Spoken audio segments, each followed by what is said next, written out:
준비하고 나 맡은 일 충성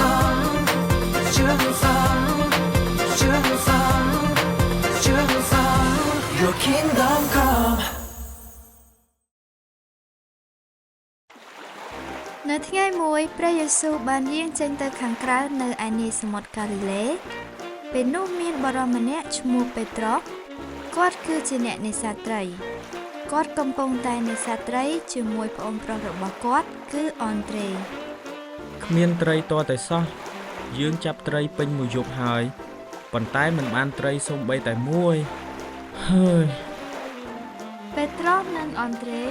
មានការខកចិត្តជាខ្លាំងហើយក៏យកទូករបស់ពួកគេមកឯខាងនាយសមុទ្ររួចក៏លាងសម្អាតអួនរបស់ពួកគេចេញព្រះយេស៊ូវបានយាងមកឯនាយសមុទ្រមានវងមនុស្សជាច្រើនបានដើរតាមទ្រង់ពេលនោះព្រះយេស៊ូវបានយាងចូលទៅក្នុងទូករបស់ពេត្រុសហើយមានព្រះបន្ទូលថាតើអ្នកអាចរុញទូកទៅច្រាំងបន្តិចបានទេពេត្រុសបានស្រាញខ្សែទូកហើយបានរុញទូកពីច្រាំងបន្តិចទៅឯទឹកដូច្នេះគ្រប់គ្នាទាំងអស់អាចមើលឃើញព្រះយេស៊ូវដោយស្រួលព្រះយេស៊ូវបានមានព្រះបន្ទូលទៅកាន់វងមនុស្សអំពីព្រះរាជរបស់ព្រះជាម្ចាស់នៅពេលដែលលោកពេត្រុសគាត់បាននេសាទត្រីរួចហើយព្រះយេស៊ូវបានមានព្រះបន្ទូលទៅកាន់គាត់ថាសូមអ្នកចេញទៅកន្លែងទឹកដែលជ្រៅហើយទម្លាក់អួនរបស់អ្នកចុះដើម្បីចាប់ត្រីទៅលោកគ្រូពួកយើងបាននេសាទពេញមួយយប់ហើយតែមិនបានត្រីទាល់តែសោះប៉ុន្តែដោយលោកគ្រូមានព្រះបន្ទូលដូច្នេះខ្ញុំនឹងទម្លាក់អួនចុះពេត្រុសហើយនិងអនដ្រេពួកគាត់គឺជាអ្នកនេសាទដ៏ជំនាញប៉ុន្តែពួកគេបាននេសាទយ៉ាងនឿយហត់ពេញមួយយប់ដោយពុំបានត្រីមួយទាល់តែសោះស្រាប់តែព្រះយេស៊ូវមានព្រះបន្ទូលទៅកាន់ពួកគេក៏ទម្លាក់អួនចុះតែម្ដង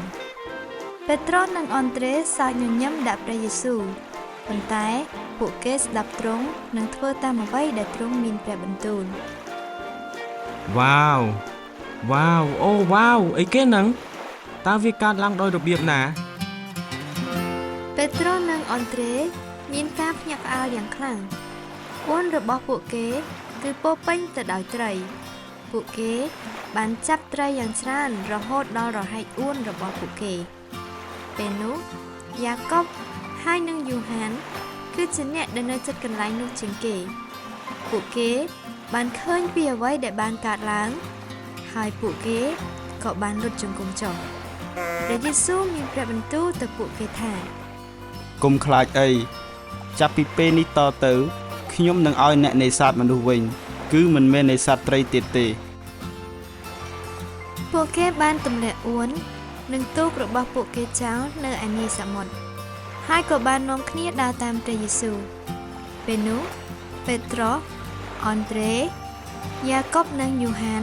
បានក្លាយទៅជាសិស្សរបស់ព្រះយេស៊ូវថ្ងៃមួយព្រះយេស៊ូវបានជួបជាមួយបុរសម្នាក់ឈ្មោះម៉ាថាយគាត់គឺជាអ្នកប្រមូលពន្ធនៅពេលនោះអ្នកប្រមូលពន្ធគឺជាមនុស្សដែលគេបានស្អប់ដោយសារពួកគេបានប្រមូលប្រាក់យ៉ាងច្រើនពីប្រជាជនមនុស្សម្នាគ្រប់គ្នាបានគិតថាលោកម៉ាថាយគឺជាមនុស្សមានបាបប៉ុន្តែព្រះយេស៊ូវបានចូលទៅកាន់លោកម៉ាថាយហើយមានព្រះបន្ទូលទៅគាត់ថាសូមមកតាមខ្ញុំម៉ាថាយបានក្រោកឈរទុកចោលអ្វីគ្រប់យ៉ាងហើយដើរតាមព្រះយេស៊ូវនៅពេលដែលពួកផារីស៊ីបានឃើញព្រះយេស៊ូវបរិភោគអាហារពេលល្ងាចនៅឯផ្ទះរបស់ម៉ាថាយដែលជាអ្នកយកពន្ធនិងជាមនុស្សមានបាបពួកគេបានត្អូញត្អែរពីការនោះយេស៊ូវហេតុអីបានជាអ្នកបរិភោគជាមួយមនុស្សមានបាបដូច្នេះត្បិតអ្នកជាគេមិនត្រូវការពេទ្យឡើយប៉ុន្តែអ្នកដែលឈឺទេតើដែលត្រូវការពេទ្យនោះខ្ញុំមិនមែនមកដើម្បីមកហៅមនុស្សសុចរិតទេគឺខ្ញុំមកដើម្បីស្វែងរកមនុស្សមានបាបវិញនេះជាហេតុផលដែលខ្ញុំនៅជាមួយពួកគេហើយទ្រង់បានហៅសិស្សទាំង12នាក់របស់ទ្រង់សិស្សរបស់ទ្រង់បានដើរតាមព្រះអង្គអស់រយៈពេល3ឆ្នាំពួកគេបានរៀនអំពីទ្រង់យ៉ាងច្រើនបន្ទាប់ពីព្រះយេស៊ូវបានត្រឡប់ទៅឯស្ថានបរមសុខវិញ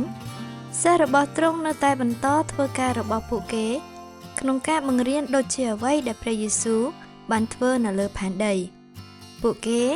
បានផ្សព្វផ្សាយអំពីព្រះរាជរបស់ព្រះជាម្ចាស់ទៅកាន់អ្នកឈឺនិងអ្នកជា